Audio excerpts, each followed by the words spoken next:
Bismillahirrahmanirrahim. Assalamualaikum warahmatullahi wabarakatuh. Perkenalkan, saya Masyala Lydia Dwi Putri dengan NPM C1C0203035. Pada kesempatan kali ini, saya akan menjelaskan materi bab 5 AKL dengan judul Transaksi Entitas Induk dan Anak Persediaan dan Jasa. Nah, jadi dalam penyusunan laporan konsolidasi itu menurut PSAK nomor 65, salah satu aspek penting adalah bagaimana memperlakukan transaksi antar entitas dalam satu kelompok usaha. Nah, transaksi ini bisa terjadi antara induk dengan anak ataupun antara anak perusahaan. Transaksi tersebut itu dinamakan transaksi intragrup atau transaksi yang ada di dalam satu grup perusahaan.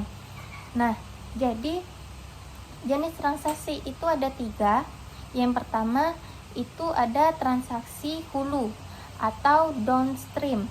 Nah, jadi transaksi yang terjadi dari induk ke anak perusahaan. Sedangkan yang kedua yaitu transaksi hilir atau upstream, yaitu transaksi dari anak perusahaan ke induk perusahaan. Nah, yang ketiga yaitu transaksi lateral atau transaksi yang terjadi antara anak perusahaan. Nah, 2 transaksi yang paling sering terjadi dan mempengaruhi laporan konsolidasian adalah transaksi persediaan dan transaksi jasa. Nah, yang pertama kita masuk ke transaksi persediaan. Bagaimana sih perlakuannya? Nah, yang pertama, jika induk menjual persediaan ke anak atau terjadi transaksi hulu, maka keuntungan atau kerugian dari penjualan tersebut dicatat penuh oleh induk. Nah, langsung saja kita masuk ke contoh di halaman 145.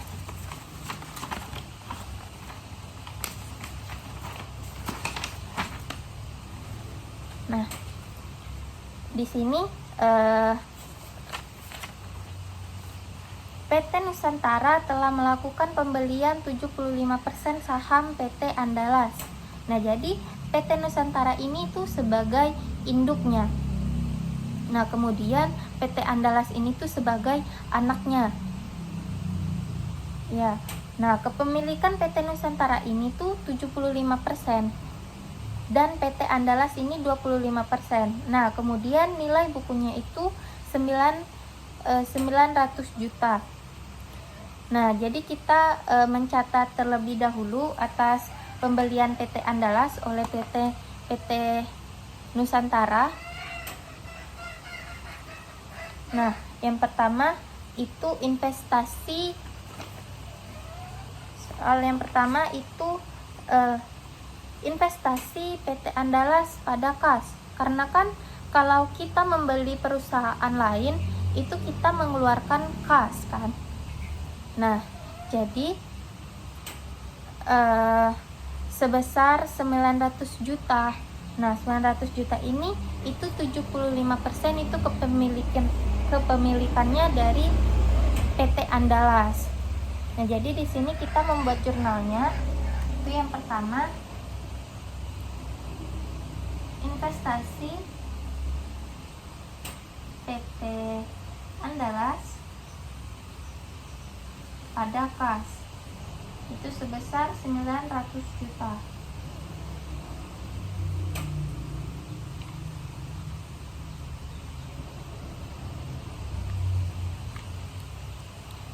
Nah, karena 300 juta itu dimiliki oleh kepentingan non pengendali, nah kemudian selama tahun 2020 itu PT Andalas melaporkan laba neto sebesar 200 juta dan mengumumkan pembagian dividen sebesar 50 juta. Nah, jadi kita jurnal terlebih dahulu itu melaporkan perolehan laba netonya. Karena kan kepemilikan kita hanya 75%, sehingga 200 juta tadi kita kalikan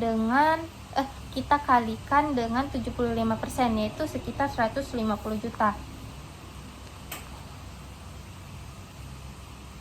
Nah, berarti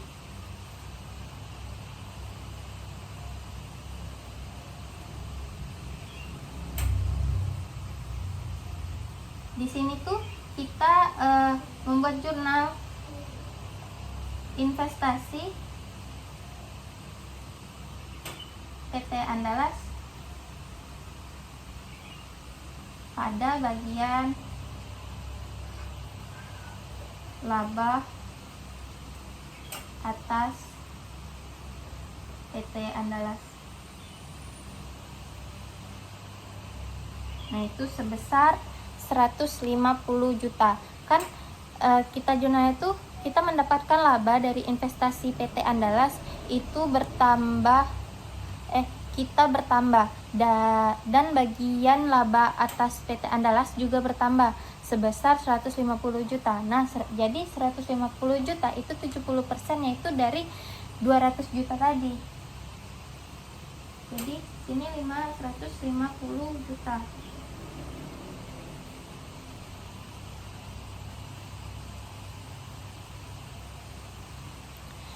Nah, kemudian karena tadi kan PT Andalas ini juga mengumumkan dividen sehingga kan kas kita kan bertambah kan, tetapi investasi pada PT Andalas juga berkurang sebesar 75%. Nah, berkurang sebesar 75% dari 50 juta karena kan kepemilikan kita hanya 75% sehingga sekitar 37.500.000. Nah, kemudian dalam transaksi penjualan yang dilakukan oleh PT Nusantara terhadap penjualan kepada PT Andalas, jadi PT-nya tuh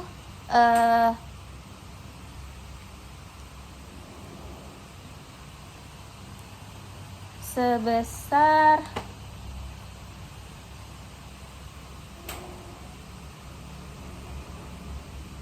Nah, kemudian kan dalam transaksi penjualan yang dilakukan oleh PT Nusantara itu terdapat penjualan kepada PT Andalas. Jadi PT Nusantara ini tuh melakukan penjualan ke PT Andalas. Nah, terjadi transaksi hulu karena induknya ini menjual ke anak perusahaan. Jadi kita buat jurnalnya itu kas pada investasi PT Andalas sebesar 37.500.000.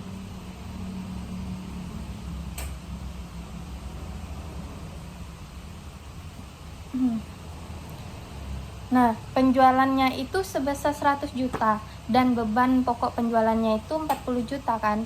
Karena aturannya ini tuh keuntungan transaksi hulu yang belum terrealisasi dicatat oleh induk itu secara penuh.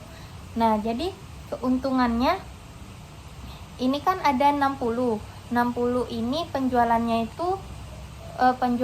itu 100, kemudian beban pokoknya ada 40. Jadi kan keuntungan itu ada 60 kan.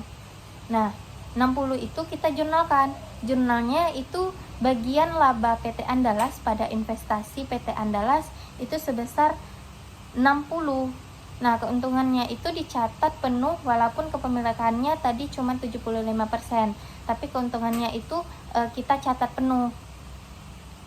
Nah, jadi kita buat lagi jurnalnya itu tadi kan bagian laba PT Andalas pada investasi PT Andalas sebesar 60 juta.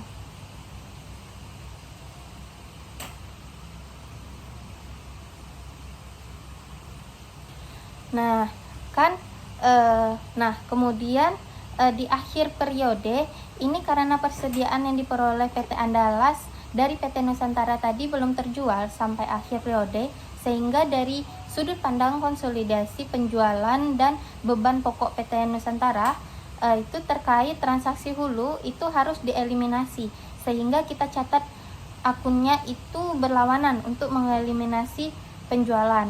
Nah, kan saldo normalnya di kredit kan, karena kita akan eliminasi, kita catat penjualannya itu di debit sebesar 100 juta. Jadi ini penjualan debit 100 juta. Nah, kemudian beban pokok juga kita eliminasi. Beban pokoknya tadi ada 40. Nah, kemudian persediaan juga kita eliminasi sebesar 60 juta. Jadi di sini kita buat beban pokoknya. Beban pokok itu sebesar 40 juta.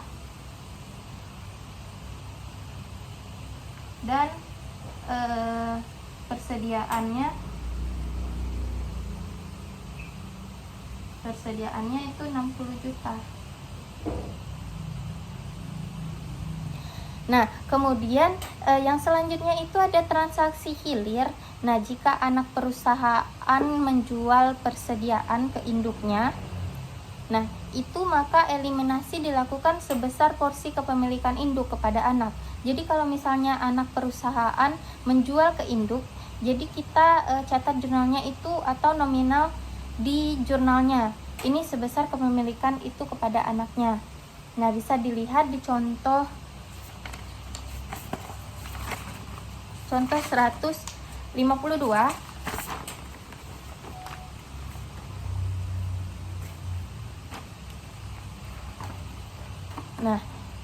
Nah, PT Nusantara ini tuh melakukan pembelian sebesar 75% saham pada Andalas dengan nilai bukunya itu senilai 900 juta.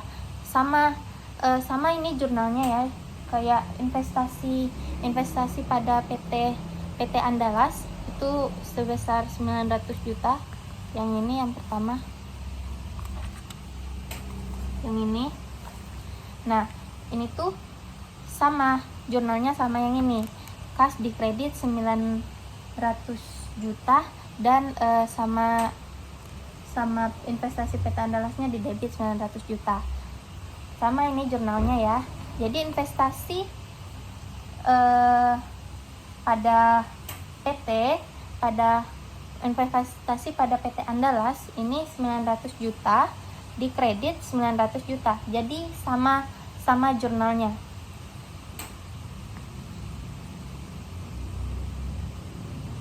Nah, kemudian perolehan laba 200 juta karena pemiliknya itu cuma 75%. Jadi yang dicatat itu 75% dari 200 juta.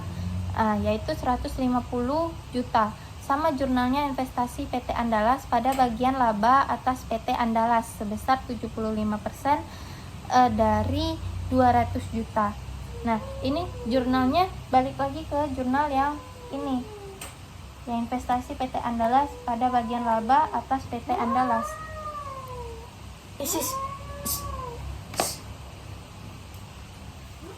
Maaf ya, ada kucing guys.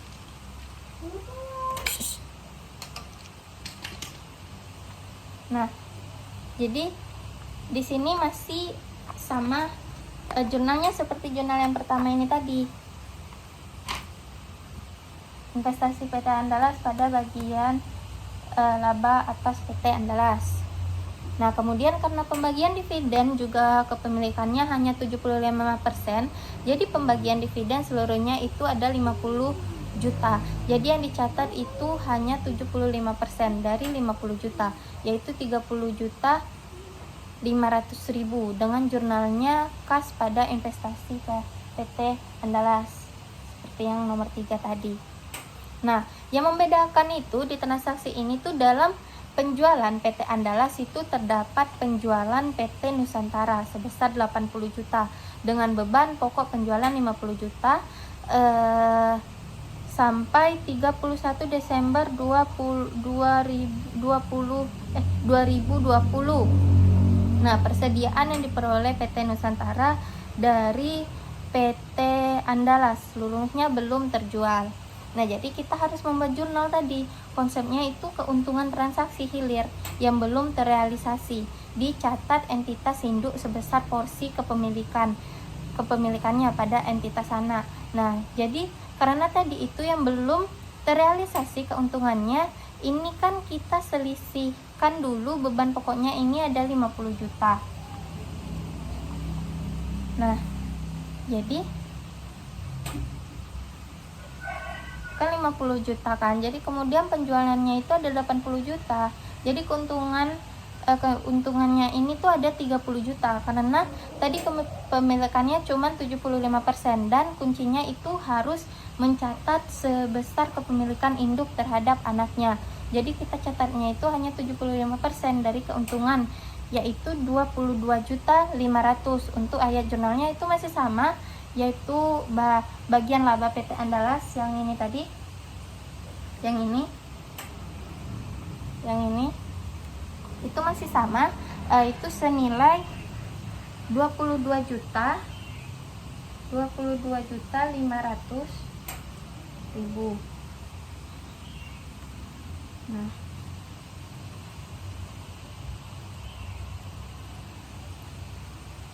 karena aturannya kan hanya dicatat sebesar kepemilikan induk kepada anak, kemudian induknya itu hanya 75%. Nah, kemudian kita buat jurnal eliminasi juga. Ayat jurnal eliminasi itu juga sama seperti ini, tapi nilai nominalnya itu berbeda karena tadi penjualannya 80 juta, kemudian beban pokoknya itu 50 juta, berarti keuntungannya itu ada persediaan tuh ada 30 juta. Nah, jadi letak perbedaannya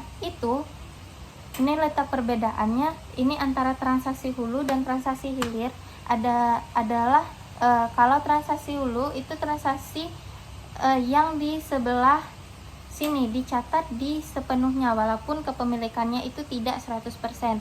Tapi kalau misalnya transaksi hilir, dia dicatat sebesar nilai kepemilikan induk terhadap anak. Nah, jadi kemudian selain transaksi persediaan juga ada transaksi jasa. Untuk transaksi jasa ini tuh bisa dilihat di halaman 157.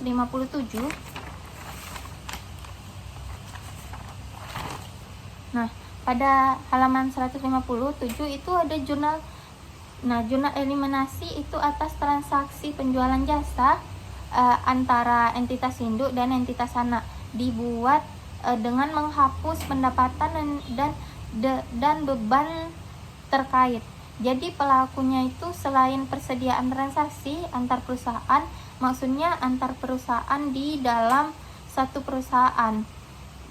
perusahaan itu juga berupa penyediaan jasa.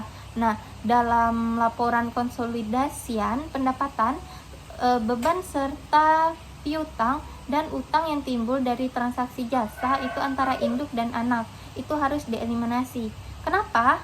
Karena bagi kelompok usaha secara keseluruhan transaksi tersebut dianggap tidak memberikan manfaat ekonomi real, tapi hanya perpindahan biaya di dalam grup.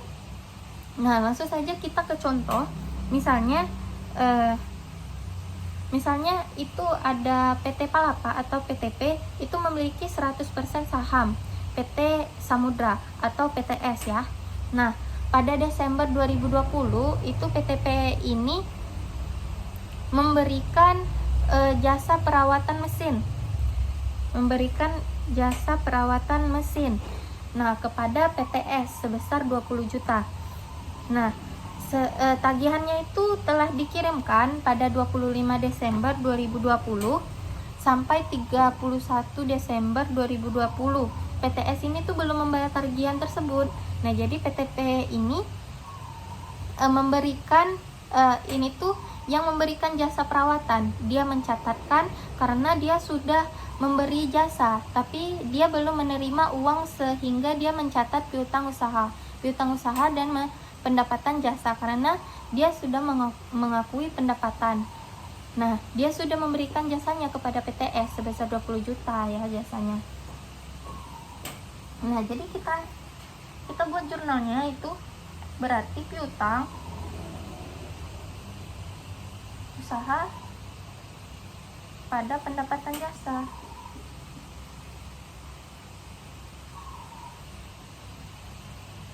Senilai 20 juta.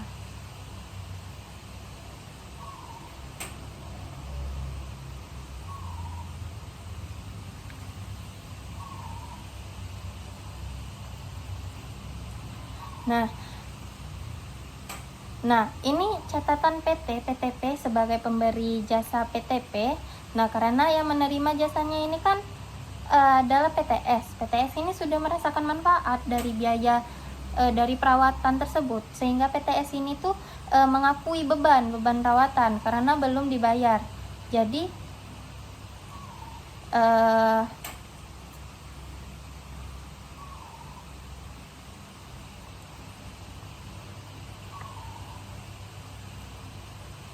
tuh kita membuat jurnal eliminasi ya.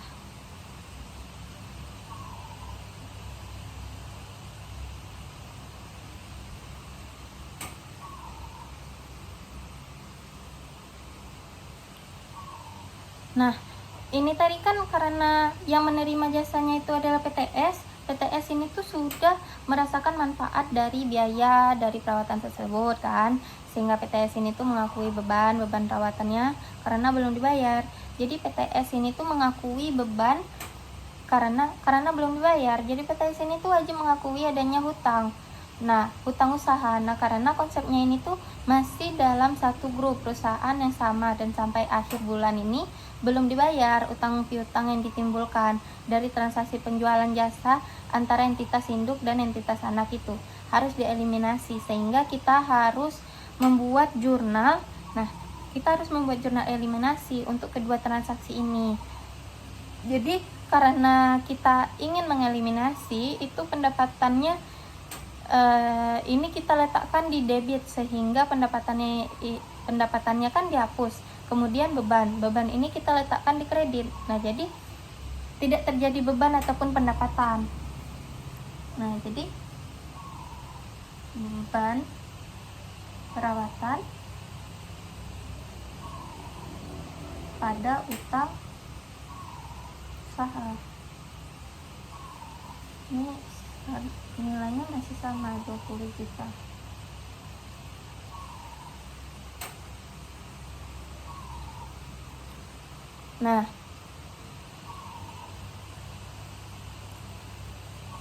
Nah, jadi tidak terjadi beban ataupun pendapatan kalau sudah dibuat seperti ini. Kemudian selain kita mengalami pendapatan beban, kita juga harus mengeliminasi piutang dan utang.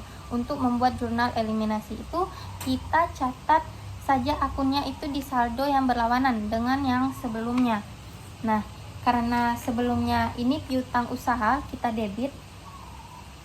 Piutang usaha ini kita debit. Terus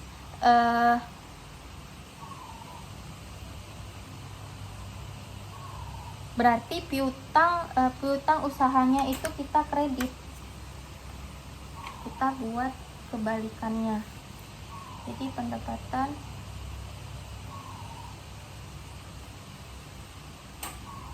jasa pada beban jasa, beban perawatan.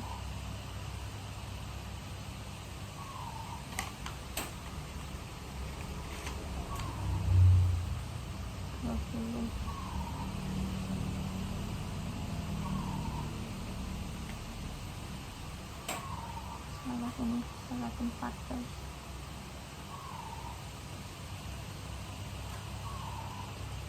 Nah, kemudian utang usahanya ini yang di awalnya dikredit, kita debitkan sebesar 20 juta. Nah, seperti itu. Jadi harus kita eliminasi karena PTP dan PTS ini dalam satu grup perusahaan yang sama.